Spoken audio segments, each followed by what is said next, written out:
Dr. Martin Rutherford has been in the healthcare field for over 40 years, treating patients with enthusiasm, inspiring them, and providing informative patient education. And I'm going to capitalize informative patient education for you.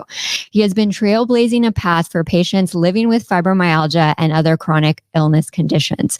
As a certified functional medicine practitioner, radio talk show host, lecturer, and producer of the Power Health series, Dr. Rutherford is well respected and often interviewed for his opinion on the current relevant healthcare topics facing all of us.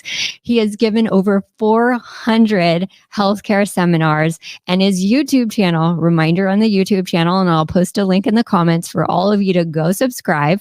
And it continues to grow. So his YouTube channel is dedicated to functional medicine and functional neurology, has over 3 million views and constantly growing every day. And his mission is getting people better and keeping them healthy. And you're going to hear this when we talk to him. So please welcome Dr. Rutherford to the stage. Hello, welcome to this main stage, our fibro stage. Well, thank you. I hope you haven't oversold me there. You're too humble. I can't tell you how grateful I am for all the videos, Hashimoto's videos, fibromyalgia videos, and especially recently looking at the gallbladder videos you hosted. That one seems to have struck a note with a lot of people. Of course, 30 or 40% of people who walk into my office don't have gallbladders. Maybe that's why.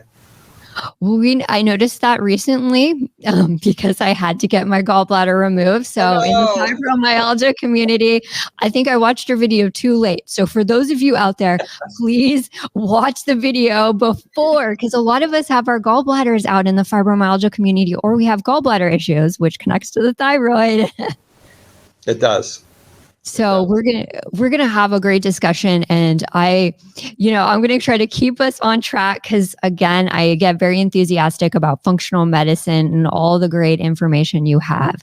And then all of us here in the fibromyalgia community get really excited when we hear from caring doctors who believe in fibromyalgia, helping patients be better in their clinics. So with this, can you start us off by sharing some of your backstory in medicine, and then what piqued your interest in working with fibromyalgia patients?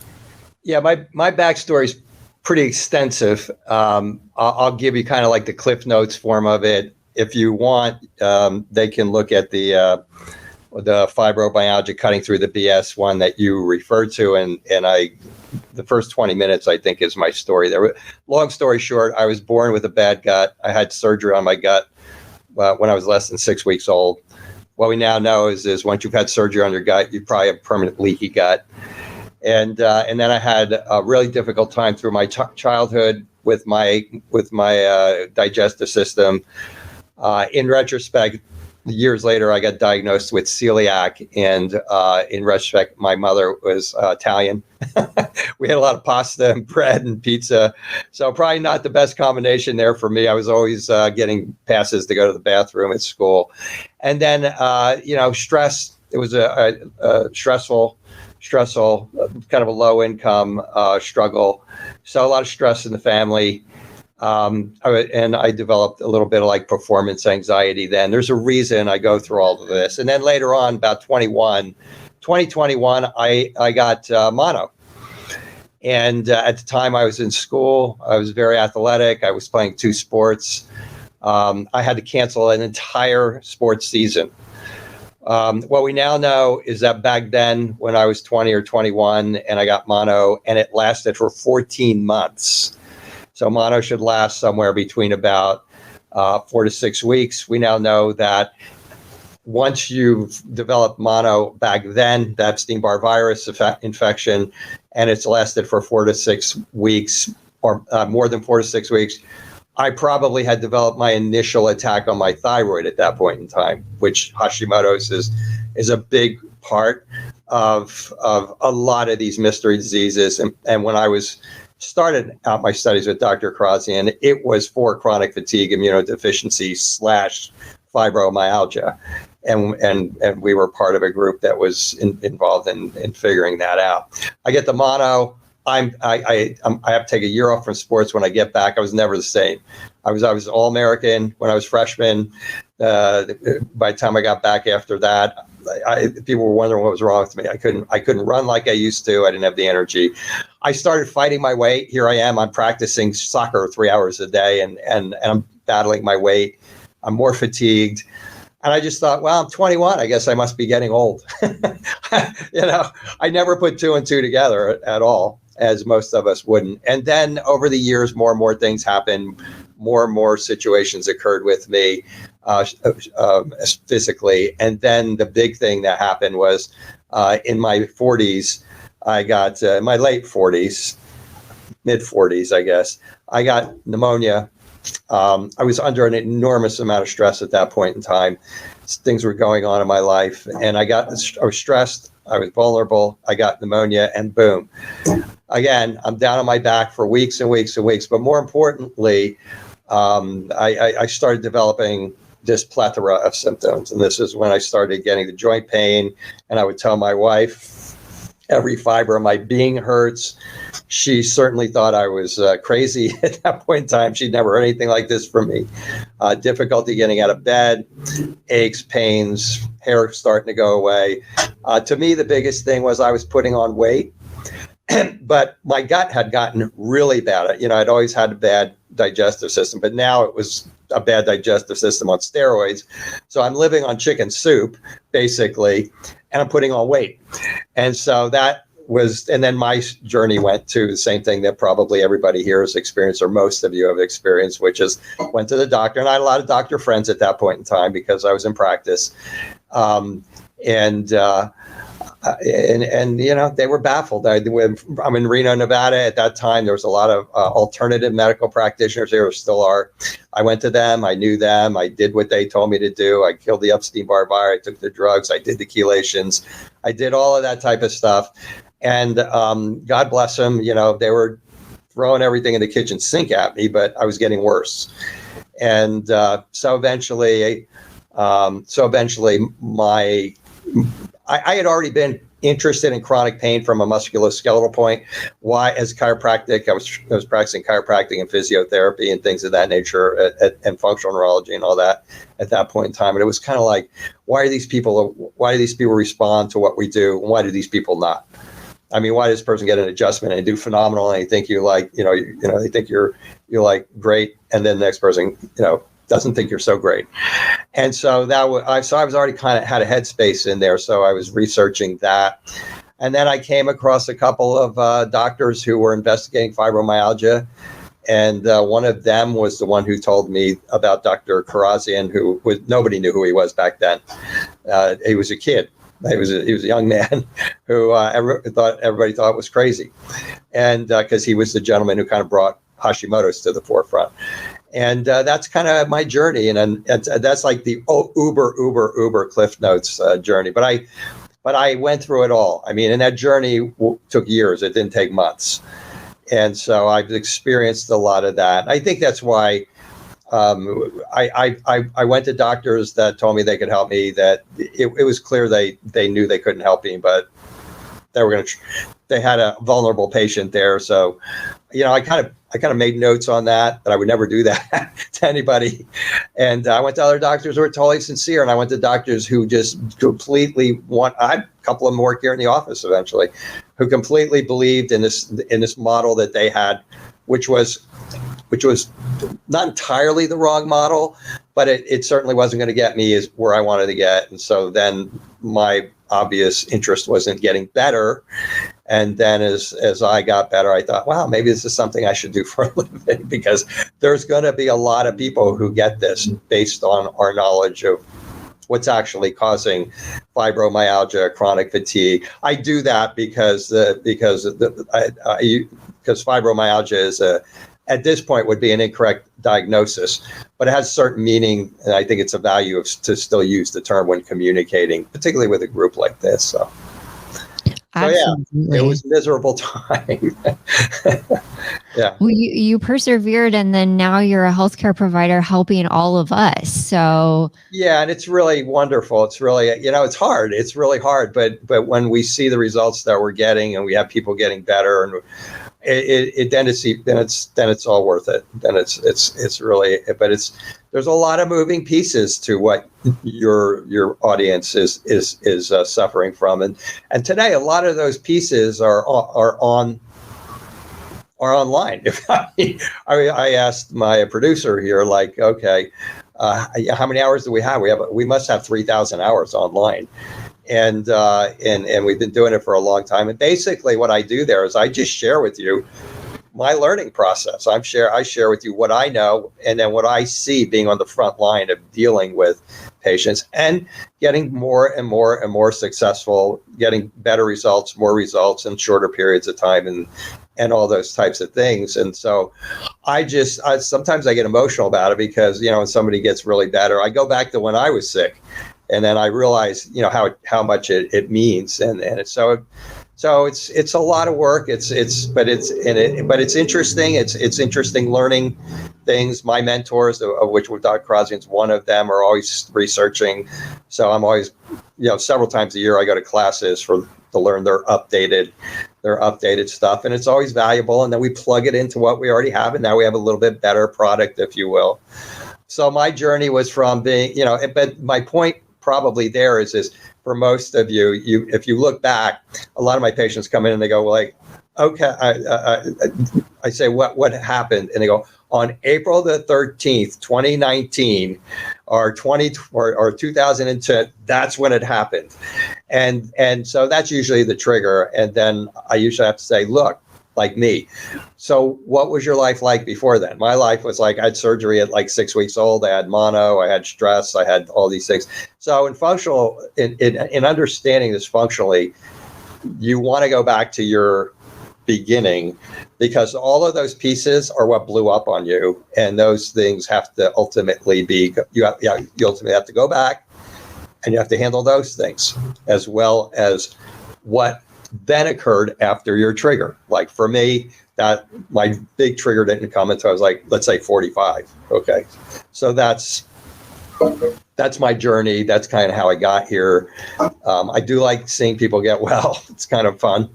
Well, we love it. We love it too. And we love collaborating with other people that are working to help patients get well as well. Yeah. And we appreciate you sharing your story with us and your journey to get here.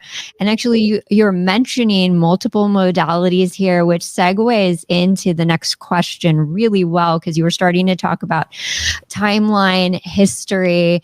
And I enjoy the conversations you have when I hear you on YouTube talking about functional medicine. And we talk a lot about functional medicine here at Support Fibro. I love your true version, because I know you have a video distinguishing that between other versions that we might hear about. Of functional medicine. Yeah, on functional medicine. Oh, good.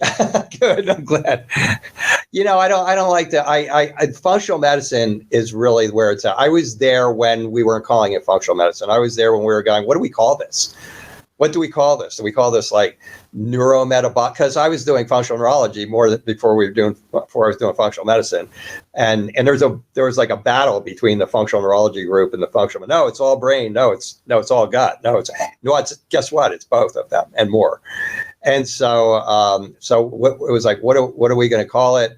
We're going to call it functional medicine. And then I think it was Jeff Bland, who's well known in the field for originally being the gentleman who puts together all of the formulas for standard process, and brilliant man who really took the ball and ran with this. I think it was he that came up with the actual term functional medicine. Here's the problem with functional medicine. I'll tell you the problem first, and then I'll tell you why it is the answer for these types of cases. The problem is it's not regulated. That's the problem. And I've never been a big regulation guy, but I think I might be now, because now anybody can call themselves a functional medicine practitioner. There's not a national board. There's not a state board. In my state, you cannot advertise yourself as a functional medicine practitioner unless you've had a couple hundred hours in it, which I think is good. And there's a couple of places where you can get that, but that's not what's happening. A lot of people say, hey, listen, nothing against massage therapists. I'm just using this as an example. I'm a massage therapist. I took a weekend course on functional medicine. I got a computer program. I run the blood through it. I give you the supplements and I do the diet that the people who taught that course said, and that's functional medicine. I practice functional medicine. So I get a lot of people. I don't get that many people who come into my office who go, "Oh, somebody told me to find a functional medicine practitioner, so I called you." Most of my patients either have been referred to me or they've seen us online. We've treated people from currently, yesterday we had somebody from Qatar. So that's my 36th country. And then we've done like 35 states. So a lot of my patients come from like YouTube and stuff like that, but or they're direct referrals from the local area. Most people don't come into me looking for a functional medicine practitioner. We might have to change that for you, because I went to a functional medicine coaching academy. So that's why I talk about functional medicine. So referring, then we'll find a functional medicine practitioner in you. So we might have to change that for you. There you go. And we need that. We need some of that, because a lot of people who come into me now, unlike before, have been the functional medicine practitioners, and maybe they haven't even used the diet with them. Certainly they haven't used the right diet with them, or maybe they use what we call green medicine. In other words, they've taken the medical approach, and I'm not anti-medicine either, but for this, it's not the best model. And maybe they take the medical approach of, you have this symptom, okay, so you got seasonal affective disorder, so here, take 5-HTP or St. John's wort, do you do this or take that? And that's not functional medicine. Functional medicine really came around because of fibromyalgia and chronic fatigue. That's really why it was developed, and it's a systems-based approach. And so really what was determined was that these were systems that were breaking down, and it wasn't exotic. There was a medical alternative. If you go to a medical doctor, alternative functional medicine doctor, again, I'm not criticizing them, but it's just they have a certain mindset, and their mindset is still Lyme disease, Epstein-Barr virus, get rid of the heavy metals. And it's not to say that that's never involved, but there's more of an emphasis on that being the problem there, where that's just one category of triggers for autoimmune patients. I understand maybe lupus patients are watching this also. Is that correct or incorrect? Yeah, well, a lot of overlapping conditions. We have rheumatoid arthritis, lupus, Hashimoto's. So everybody, this is a worldwide, international. Perfect, because it's all the same. It's really all mostly the same in the approach. And so, as once you've been defined as autoimmune, I have 5 autoimmune problems. Okay, so I have Hashimoto's, I have celiac, I have autoimmune gastritis, I have antibodies against my pancreas, and I have antibodies against my cerebellum. But it's one approach. You need to get that autoimmune condition, and you need to put it in response.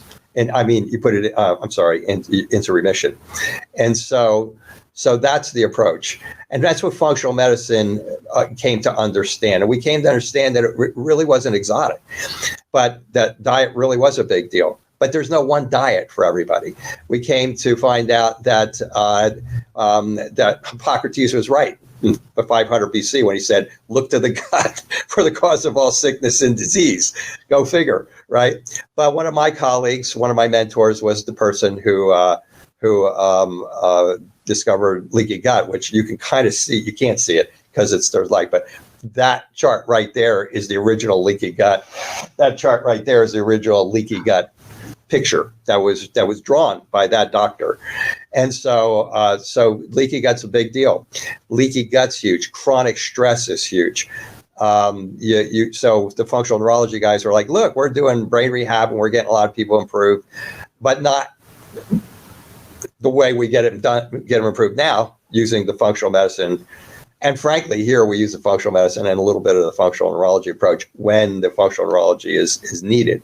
But it's such a multifaceted condition, and everybody in the medical field is looking for the cause. Okay, I put this person through a chelation and they got better. Yeah, but what happened to the rest of the people you put through chelation? And so it became obvious that those were bits and pieces. But we now know that like fibromyalgia, when somebody comes to me with fibromyalgia, I'm thinking autoimmune. This is where Dr. Krasnian shined, as far as like, this is where Hashimoto's A quick story, when I first started and we were learning about this, and I would get tough cases. I'd be on the phone to my colleagues, and one of them was an associate of Dr. Crossins, and I said, I'm having a tough time with this case. He goes, "Did you check them for Hashimoto's thyroid disease?" And I was like, "No," because at the time we were just still learning, and I couldn't grasp how big this was, how big and important Hashimoto's was to this whole approach. And so he said, I just got off the phone with Dr. Crosby, and he told me if I didn't look for Hashimoto's in every single case that we do, that walks in our office, from now on, he's not talking to either one of us. And I said, okay. So we evaluated the next 10 cases, and 7 of them had positive Hashimoto's. Back at that time, when the ranges were really big, and a lot of people who had it were being told that they didn't.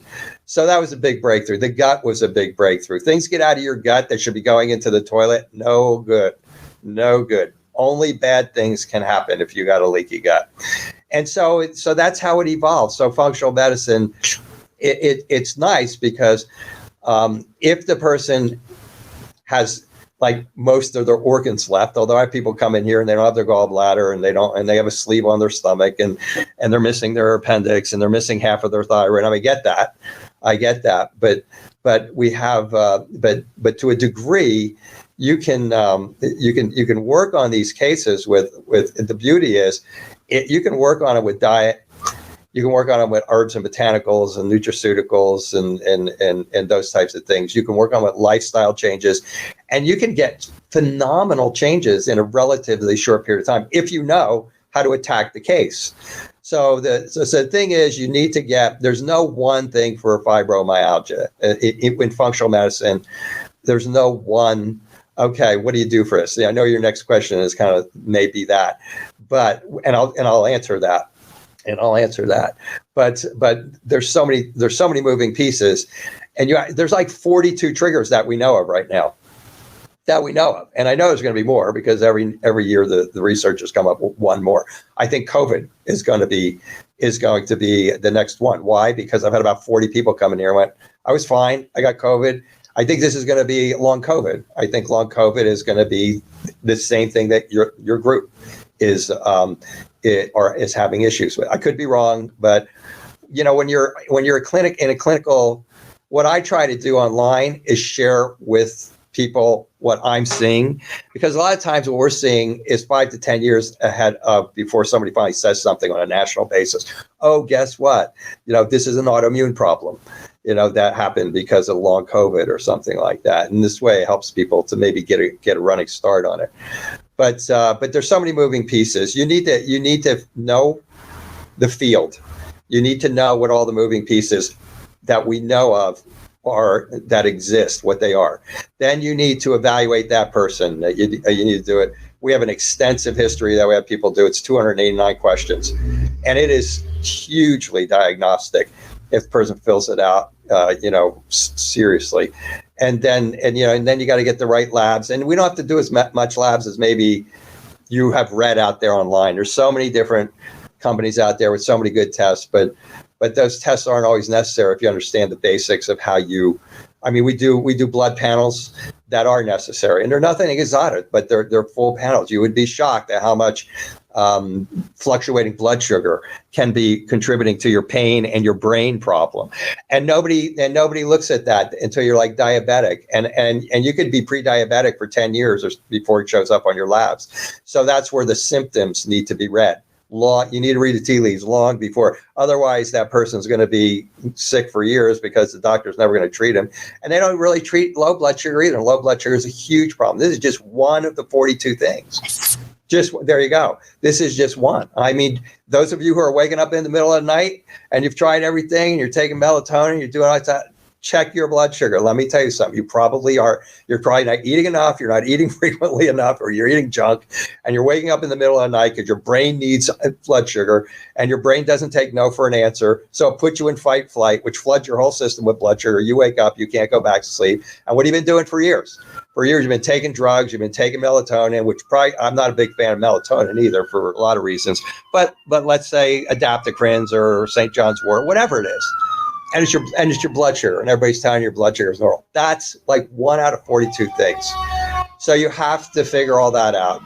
And so you have to do a good history. I come from a time so I just turned 70. Okay. So it was a long time ago that I learned how to do diagnosis and stuff. And back then, that's what you did. You did a good history. You did a good exam, and you were expected to know within three diagnoses of what's wrong with people. That's gone. People aren't doing that. It's all by the test right now. Okay. But our group, it's not like that.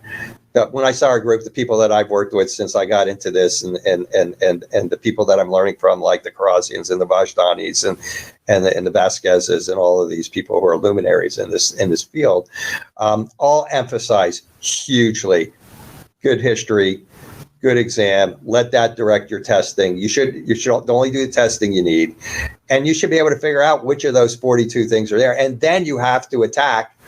And you have to attack in a certain order, which probably would go to potentially where you may be going with these questions. Is you have to attack. So today I have a lot of people coming into me, and they already know a bunch of stuff. It's like everything's. I got 3,000 hours online, okay, and it's all out. We're doing research ourselves right now, so right. Yes. But the problem is now I'm getting more people who kind of know all the bits and pieces. I'll read their intake. They're taking like maybe all the supplements that I might use in their case, but they haven't done other things that are necessary to put you in a position to respond to those supplements, or they haven't looked at dietary change, or they haven't looked at lifestyle changes, or they think they can bull through those good days that they have. And when they do, they crash, and then they're down for 2 or 3 days, and they don't realize how that's doing more damage to their system because it's flaring immune responses, and it's creating more damage to whether you have lupus or whether you have Hashimoto's or whether you have celiac or whatever. It's creating oxidative stress and damage. So it's pretty comprehensive. It can be pretty complex if you don't like. If you have, I guess if you have been treating patients for 20 years and getting kicked in the teeth and learning and trial and error and learning from people who keep researching with this, but there is an organized way to attack it. And so functional medicine, that's what functional medicine was meant to be. It wasn't meant to be, oh, let's just do this for your pre-diabetes. Well, okay, we'll put you on this diet, we'll give you these supplements. That's functional medicine. Functional medicine is a systems-based approach. So my thing here is, if people are looking at functional medicine, try to investigate a little bit and see if that person has, look online, see what their patients say. But I think more maybe call and find out what they do. If you get out there and you have to start paying $5,000 out of your pocket for testing and stuff like that person's probably not practicing classic functional medicine. And they may just be starting out, and they may need these tests, and that's okay. But if they're not doing a good history, if they're not starting with a diet that's exactly correct for your particular thing, for your particular situation, these are things that are going to cause failure. And again, and why am I saying this? Because I'm getting a lot of people who have already been the functional medicine practitioner, but for some reason they decided to give it one more shot, and they showed up here, and we were able to kind of direct them to what the classic model would be. And I've kind of tailored even that classic model to my specific log. I started out in chemical engineering, so I have this left brain, anal Virgo, left brain, where everything's got to be in order and everything's got to work and stuff like that. So we have kind of a very, we put together, we've even tightened it up a little bit more, but it's got to be in order. If you got a gut problem, there's an order in the way you attack your gut problem. You just don't go in there and go, I'm going to take these herbs and I'm going to get better. So that's really what functional medicine is. It's a wonderful thing, and it's really probably the best model for these mystery diseases, which ultimately ended up being mostly autoimmune problems. I appreciate all of the information shared because there's so much to this. And then when you talk about blood sugar, I think we could have a whole other 2-hour conversation on that because we could it easily gets have a 2-hour overlooked. conversation. And many of us were in pre-diabetic, but the hard part is you can't get a continuous blood glucose monitor until like you're diabetic. It's hard to manage. So you're pricking your finger if you even think to do that. But earlier days, we get turned away like, nah, you're too young for that. But then suddenly become too old for that. So it's just all of this. But many of us are pre-diabetic. I mean, I've seen stuff on social media and the blood sugar regulation, hypoglycemic. So there's a lot to it. But I like that you're taking the history, you're talking to the patients, individualizing it as well, and then emphasizing it. And you have a lot of information because I'm seeing some of the people asking, like, do you specialize in fibromyalgia, but you have autoimmune background? Can you talk a little bit more about the variety of patients you see and like the information really that you also share on your YouTube channel? I know it's a lot. I mean, you know, we do a little bit of everything. I mean, I do fertility work. I mean, I've people come in here who can't get pregnant. I have people come in here I would say 75% of my patients are a chronic mystery. This chronic fibromyalgia, chronic fatigue, chronic pain in general. And then a lot of people come in who are, they have irritable bowel syndrome and it can't go away, but they haven't had it to the point yet where it started to create a lot of these other problems. Or I have people come in who just are, again, they can be fatigued and they can have, in functional neurology, we used to do a ton of peripheral neuropathy. I don't do as much anymore just because, I don't know why, just because I think we get more of the other types of cases. But one part of what can cause fibromyalgia is small fiber neuropathy. That's one of the things: numbness, tingling, burning, sharp shooting pain in your feet, legs, that maybe can spread to your body and start going here. So we see that type of work. I have people come to me specifically for autoimmunity because of my YouTube channel. We do a little bit, but here's the thing in functional here, and here's one of the reasons that a lot of people don't become, shall we say, full-blown functional medicine practitioners, because you have to really, I mean, I do post-concussion work. I have problems with concussive problems. I've had 11 concussions, so I've that on top of all the fibro stuff, which then plays in part because the brain starts playing with that, and then all of the stuff that's happening in your physiology starts playing with your brain chemistry. But you have to know that you have to understand that if you're not working with the person's stress response while you're trying to get their immune system under control, good luck. And then the other, and so you kind of have to be overall, you have to understand GI, you have to understand autoimmunity, you have to understand cardiac, you have to understand all the systems of the body and how they work together, because look, they're all connected. And when my point in telling the brief part of my story was I was screwed from day one, from the time I got that surgery, like 6 weeks in, and you know what? I could even go on more extensive. Back, this was the great age of better living through chemistry, and this is where they were using antibiotics for everything. So not only that, not only have a gut thing, but my mother was like totally bought into that whole drug thing, and I was getting antibiotics for everything. Of course, I'm allergic to all antibiotics at this point in time.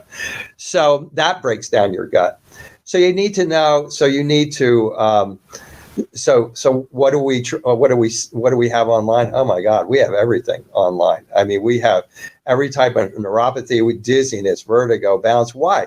Because they all cross each other. I just had a gentleman yesterday, and he's terrified. And it's the gentleman from Qatar, and he's just terrified. He's a delightful young man, and he can't walk a straight line. Well, he's got Hashimoto's. And Hashimoto's can have what's called molecular mimicry with your cerebellum. For those of you who may not know this, and your cerebellum is what they test for the drunk test. Okay, they pull you out of the car and go, listen, can you walk a straight line? Close your eyes, put one foot in front of the other. Well, you do that, you can't do that, you fall over. That could be secondary to your Hashimoto's.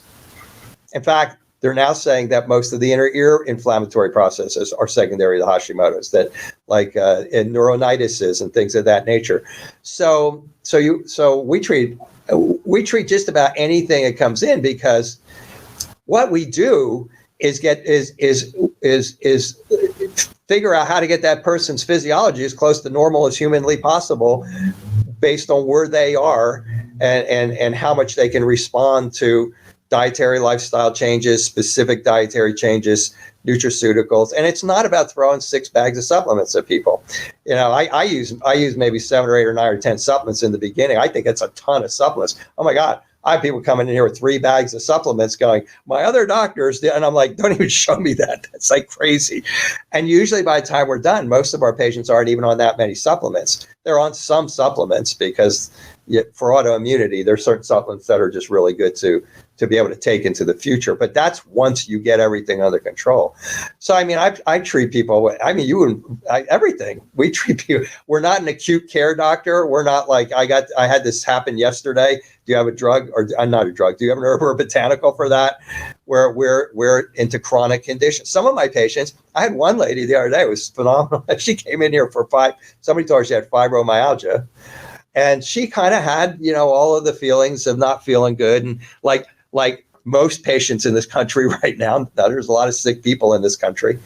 And so we started putting her to her protocol and she was getting better, but her leg pain, her peripheral neuropathy, fibromyalgia wasn't going away. And I took a look at her and I had her stand up and she had a short leg and this is not off the topic.